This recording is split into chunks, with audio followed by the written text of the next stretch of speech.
बिस्मिल्लाहिर्रहमानिर्रहीम। Mathematics 10th class में previous lecture में हमने चैप्टर नंबर 12 और इसका फर्स्ट थ्योरम डिस्कस किया था। आज हमारे पास है सेकंड थ्योरम और सिलेबस शॉर्ट सिलेबस के अकॉर्डिंग जो है इस चैप्टर के सिर्फ 2 ही हमने थ्योरम करने। सेकंड थ्योरम की जो स्टेटमेंट हमारे पास है, any two angle in the same segment of a circle are equal.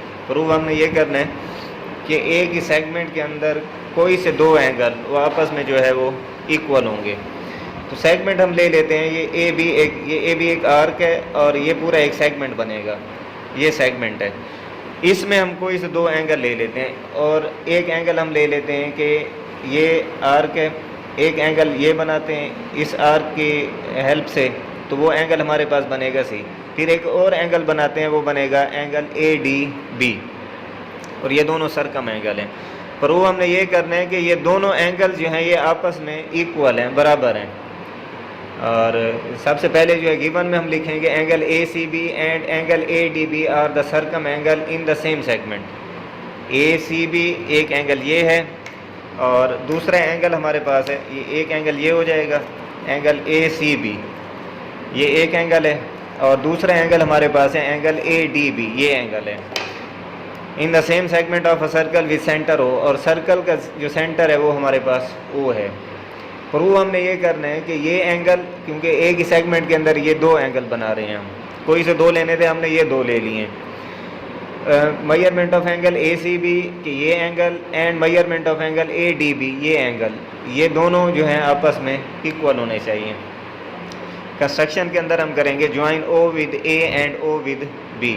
ओ को ए के साथ ज्वाइन कर दिया और ओ को बी के साथ। जब ओ को ए के साथ और बी के साथ ज्वाइन किया तो ये हमारे पास सेंट्रल एंगल बन गया।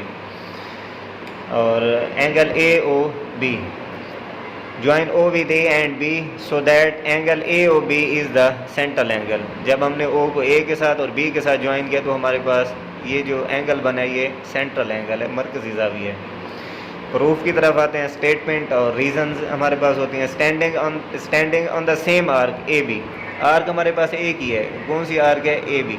अब इसी ए बी आर्क पर ही सारे एंगल जो हैं बन रहे हैं।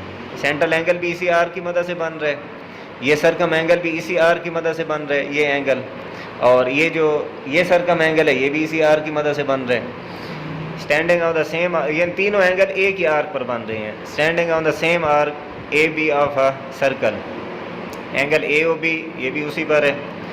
Angle A O B is the central angle, angle A O B जो है ये एक सेंट्रल एंगल है, ये इस एंगल की बात कर रहे हैं। सेंट्रल एंगल भी लिख सकते हैं, इसका सिंबल हमने यहाँ पर लगा दिया है। कंस्ट्रक्शन, रीज़न इसकी क्या देंगे कि ये एंगल ए ओ बी क्या है, सेंट्रल एंगल है, और ये हमारी कंस्ट्रक्शन थी, अमल था कि हमने खुद ही इसे ज्वाइन किया था, डॉटेड लाइन है ये। Angle A C B and angle A D B are circum angle, वो हमने लिख दिया कि एंगल ए सी बी और एंगल ए डी बी जो है वो दोनों सरकम एंगल्स हैं। ये हमें गिवन था क्योंकि ये सरकमफेरेंस पर बन रहे हैं, इसीलिए ये दोनों सरकम एंगल हैं। फिर मेजरमेंट, अब हमने प्रूव ये करना है कि ये दोनों इक्वल हैं। ये हम प्रूव करेंगे इसकी हेल्प से, सेंट्रल एंगल की मदद से। फर्स्ट थ्योरम के अंदर अगर आप फर्स्ट थ्योरम को रिकॉल करें, फर्स्ट थ्योरम में ये था कि एक आर्क की मदद से जो सेंट्रल एंगल होता है, और वही आर्क अगर सरकम एंगल बना रही हो तो सेंट्रल एंगल सरकम एंगल से डबल होता है। अब ये अगर हम इस सेकंड एंगल को, सरकम एंगल को इग्नोर कर दें और आर्क अगर हम ये लें, ये सेंट्रल एंगल है, ये सरकम एंगल है, सेंट्रल हमेशा डबल होता है। इसका मतलब measurement of angle A O B, angle A O B इसका मतलब इस एंगल की बात कर रहे हैं। ए सी बी का क्या होगा, डबल होगा, तो 2 measurement of angle A C B. तो एंगल ए सी बी के साथ हम 2 मल्टीप्लाई करेंगे कि दोनों इक्वल हो जाएं। अगर हम यहाँ 2 न लगाएं यहाँ पर तो फिर तो दोनों इक्वल ही नहीं है। ये हम फर्स्ट थ्योरम के अंदर प्रूव कर चुके हैं कि ये सेंट्रल एंगल हमेशा जो है इस सरकम एंगल से डबल होता है। Measurement of angle A O B is equal to 2 measurement of angle A C B. इसे नाम दे देंगे 1 का। रीज़न इसकी जो बुक में हमारी लिखी है, बुक में जो रीज़न है सेंटर, सिर्फ यहाँ पर इस थ्योरम के अंदर लिखा है बाय थ्योरम 1, तो थ्योरम 1 आपने नहीं लिखना, उसकी स्टेटमेंट लिखनी है पूरी।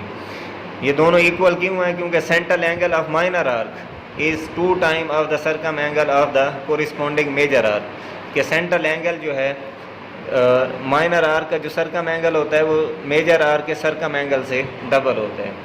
इसी तरह फिर इस तरफ आते हैं। अब ये एक ही आर्क है, ये सेंट्रल एंगल है।